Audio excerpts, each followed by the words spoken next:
Radio Sucesos 101.7 FM presenta su noticiero Sucesos con Milton Pérez y Verónica Larrea. Un periodismo libre para una democracia plena. Los hechos y las opiniones de los sucesos que marcan nuestro tiempo.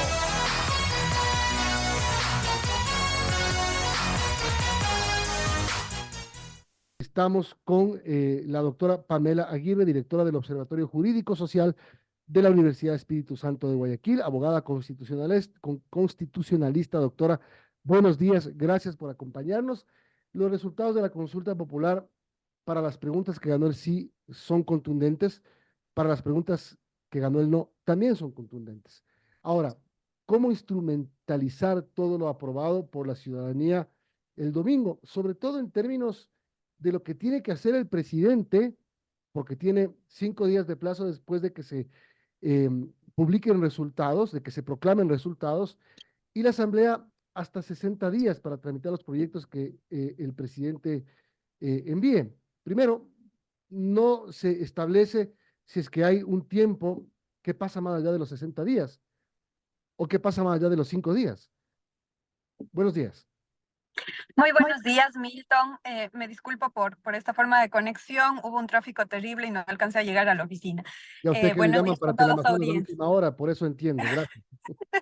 Sí, perfecto, sí, efectivamente. Bueno, le comento, a ver, en el caso de las preguntas que tienen que ver con consulta popular, efectivamente requieren una actuación específica del presidente, enviar los proyectos, como usted bien lo ha señalado, y la Asamblea tramitarlos en 60 días. La pregunta es muy válida. ¿Qué pasa si no se cumplen esos términos? Podrían darse algunos escenarios. El primero es que pues la Corte Constitucional pueda realizar un seguimiento al dictamen respecto a la consulta popular, pero también pueden abrirse escenarios interesantes respecto a que si el presidente remite los proyectos y la Asamblea no los trata, eventualmente pueda aplicarse el artículo 103 de la Constitución. Esto es que se considere que estos proyectos de ley presentados por el presidente tienen esa legitimación del pueblo, habida cuenta que fueron plebiscitarios en esta consulta popular y por lo tanto entonces que se aprueben a través de un referéndum normativo, es decir, que si no se tramitan en 60 días y de aplicarse esta posibilidad que le comento, Milton, de aplicación del 103 de la Constitución, se considere que estos proyectos tienen esta legitimidad del pueblo y precisamente a propósito de esto se convoque a una consulta popular de tipo referendario para aprobar los textos legales propuestos por el presidente. Entonces creo que se abre esa propuesta, ese debate interesante. Es un escenario inédito, ciertamente esto sí es importante señalar, Milton. No es que esto ha ocurrido en el pasado al amparo de la Constitución de 2008, ni tengo registro que esto haya ocurrido al amparo de otras consultas populares presentadas por otros presidentes, así que creo que se hará mucho al andar a propósito de lo que pueda pasar en estos días. Claro, va a ser mucho de andar, pero digamos, en un país con políticos normales, lo que debería hacerse es caso a la decisión popular, fuerza moral, pero como este país es todo lo contrario, entonces podemos pensar que puede pasar cualquier cosa. Efectivamente, además recordemos que tampoco es que está prohibido la posibilidad de que que el presidente de la República emita o remita estos proyectos y les califique como económicos urgentes, con lo cual también podría cortarse los tiempos en algunos proyectos, tal vez el que él considere más prioritario. Recordemos que la Corte Constitucional respecto a los proyectos de ley ha señalado que la calificación económico urgente es amplia y por lo cual pues también el presidente podría tener esta opción en su compromiso con la ciudadanía de demostrar que efectivamente está cumpliendo lo que él propuso en la consulta popular y que pues la Asamblea estaría obligada a tramitarlo. Es decir, nada le impide que él pueda calificar como económico urgente un proyecto y enviarlo a la Asamblea. Claro, y nada le impide a la Asamblea calificarlo como no económico urgente y devolverlo, lo cual empezaría a empantanar la situación. Lo más lógico sería em, el raciocinio de la gente para que tramite estos proyectos. En todo caso, hay cosas que no están establecidas como las penas, por ejemplo. Este tema tiene que determinarse en el proyecto. Efectivamente, y ahí entonces también tendrán que aplicarse los principios generales del derecho penal. Recordemos, Milton, que por más consulta popular que haya sido aprobada, no podemos olvidar la proporcionalidad de las penas, que es un principio constitucional que se encuentra recogido en nuestro ordenamiento constitucional y que además deviene de la lógica del derecho penal. Entonces, ahí el presidente y su equipo tendrán que realizar un sesudo trabajo. Pero a mí me gustaría hacer referencia también, Milton, a aquellas preguntas que sí tienen un efecto directo, que son básicamente aquellas preguntas que están relacionadas con cambios constitucionales.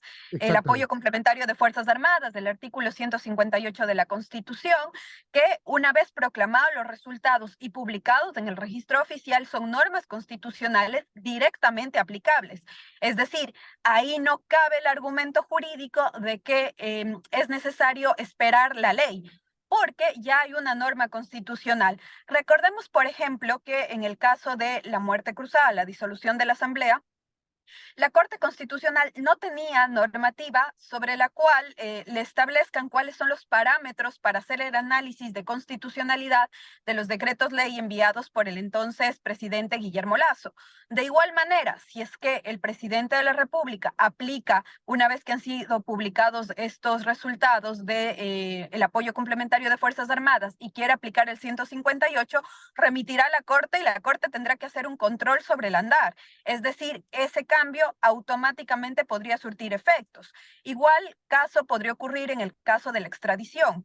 Si bien no ha habido un procedimiento de extradición pasiva, es decir, que al Ecuador se le haya requerido un ecuatoriano para que sea juzgado en el extranjero, sí existe un procedimiento de extradición pasiva en la ley de extradición y adicionalmente hay un instructivo de la Corte Nacional de Justicia que reglamenta, que regula el trámite que tiene que seguirse. Entonces, así como que no hay normas, no es tan cierto, habida cuenta de que efectivamente sí estaban o sí hay la posibilidad. La única reforma constitucional, la única enmienda es la de la justicia constitucional, que es así, pues efectivamente tendremos que esperar el año, habida cuenta de que en ese caso, pues nosotros no contamos con jueces especializados. Es decir, a día de hoy no hay un juez especializado constitucional, a diferencia de lo que sí ocurre, por ejemplo, con el 158 o lo que puede ocurrir a propósito de la extradición. Esa enmienda de la Constitución sí que tendrá que tramitarse, pero por la implementación fáctica que requiere. Ahí está un tema importante. Son las 8:34. Estamos hablando con la doctora Pamela Aguirre, directora del Observatorio Jurídico Social de la UES. La pregunta C. ¿Está de acuerdo con el establecimiento de judicaturas especializadas en materia constitucional, tanto de primera como en segunda instancia, para el conocimiento de las garantías jurisdiccionales que les corresponde enmendando la Constitución y reformando la Ley Orgánica de Garantías Constitucionales? Esto en español, por favor. En español, un año, el Consejo de la Judicatura tiene un año para crear jueces especializados constitucionales, tanto en corte provincial, es decir, una sala especializada en todas las cortes provinciales y en cada uno de los cantones jueces especializados. Este tema requiere un profundo análisis, Milton, porque es necesario que se verifique el nivel de litigiosidad que hay en cada uno de los cantones, el número de población que existe en cada una también de los cantones, porque obviamente no es lo mismo el requerir número de jueces constitucionales en el cantón Guayaquil que, por ejemplo, no sé, se me ocurre en el cantón Daule. Hay una población diferente que tiene que ser analizado y además tendrá que analizarse el nivel de litigiosidad. Entonces, esto primero requiere ese análisis para identificar cuántos jueces especializados por cantón se requieren, por un lado. Por otro lado, también es importante señalar que para la evaluación de estos jueces sería necesario, desde mi punto de vista, que la Corte Constitucional coordine con el Consejo de la Judicatura precisamente para que sean los mejores profesionales los que ejerzan esta magistratura, que sea la Corte Constitucional la que apoye, por ejemplo, con las pruebas técnicas de conocimiento de constitucionalidad, con los casos prácticos, es decir, que se involucre, porque además directamente va a ser la afectada o la beneficiaria. Si este Y por sistema eso, funciona. por eso aquí un segundito le interrumpo, porque lo más lógico sería que la Corte Constitucional sea la encargada de hacer este tema, pero por ley le toca al Consejo de la Judicatura. Es que recordemos que el Consejo de la Judicatura es el órgano administrativo de la función judicial, es decir, el que tendría que ejecutar estas disposiciones. En esa línea, me parece a mí que la mejor salida es precisamente que coordine. Más allá de que esto expresamente no se encuentre en el anexo, nada impide que se pueda aplicar el artículo 226 de la Constitución, que dispone la obligación de que las instituciones del Estado coordinen sus actuaciones, es decir, que no se entiendan como islas. Y más cuando, como le señalaba, directamente la Corte Constitucional va a ser la beneficiada o la perjudicada. La perjudicada porque si este sistema no funciona, la propia Corte seguirá colapsando.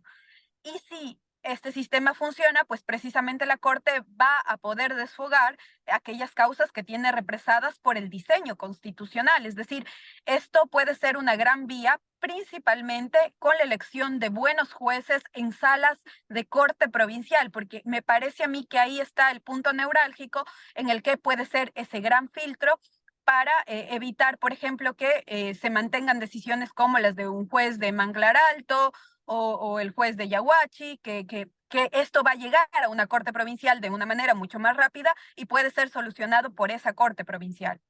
Ahora, ¿para qué sirven estos jueces especializados en materia constitucional? ¿Para qué servirán estas judicaturas? Estas judicaturas tienen la finalidad de conocer las famosas garantías jurisdiccionales en sencillo para la gente: acción de protección, habeas corpus, habeas data, acceso a la información pública y las famosas medidas cautelares autónomas. Entonces, Milton, creo que el apoyo de esta pregunta, que además, si no recuerdo mal, estuvo entre el 60%, significa que el pueblo ecuatoriano ha interiorizado casos como plaga y purga específicamente, que recordemos que fue toda una red de acciones constitucionales que estaban dirigidas para tergiversar la administración de justicia, y en esa línea precisamente lo que se busca es que jueces identificados como constitucionales conozcan estas garantías y no las desnaturalicen, es decir, no las desvirtúen, no las utilicen para fines que no están prescritos en la Constitución. ¿En qué va a ayudar esto a la administración de justicia? Bueno, primero que vamos a tener la especialización de la materia, que a mí esto sí que me parece importante. Es decir, fíjese usted, Milton, que cuando a usted le duele el estómago, usted va a un gastroenterólogo, usted no va a un médico general. Tal vez el médico general le ayuda a las 5 de la mañana, pero de luego siempre le remitirán al juez especializado. Entonces, el conocimiento especializado en garantías jurisdiccionales es necesario. Esto no significa que los otros jueces no conozcan de la Constitución, claro que tienen que hacerlo, pero sobre el procesal constitucional, que es una rama muy específica en nuestro país, pues la van a conocer por un lado. Por otro lado, Milton, hay una cuestión sociológica que es importante analizarla, y es precisamente que identificamos al juez. Es decir, yo sé quién va a ser el juez, o yo sé quiénes son los 5 jueces constitucionales del Cantón Guayaquil, y sé que dentro de ellos va a caer la causa. No como ocurre a día de hoy, que entre los 100 jueces que existen en el Cantón Guayaquil, pues no sabemos a quién le va a caer la causa constitucional. Identificar, hacer un seguimiento. Y en Corte Provincial esto va a tener un gran valor, porque precisamente entonces estos jueces van a ser los que filtran estas decisiones y vamos a identificar cómo van aplicando los criterios de la Corte Constitucional. Puede existir un trabajo mucho más cerrado con estos jueces en coordinación con la Corte, y esto en gran medida entonces va a ayudar a depurar el sistema de administración de justicia constitucional. Frente a los fatalistas que han dicho que esto va a fragmentar más la administración de justicia en nuestro país, yo me animo a señalar que hemos tenido 15 años un sistema en el que todos los jueces son jueces constitucionales, y lamentablemente este sistema no ha funcionado, lo hemos desvirtuado. Pues intentemos algo nuevo, y creo que precisamente una de las funciones racionales es intentar soluciones novedosas a los problemas para encontrar precisamente estas soluciones.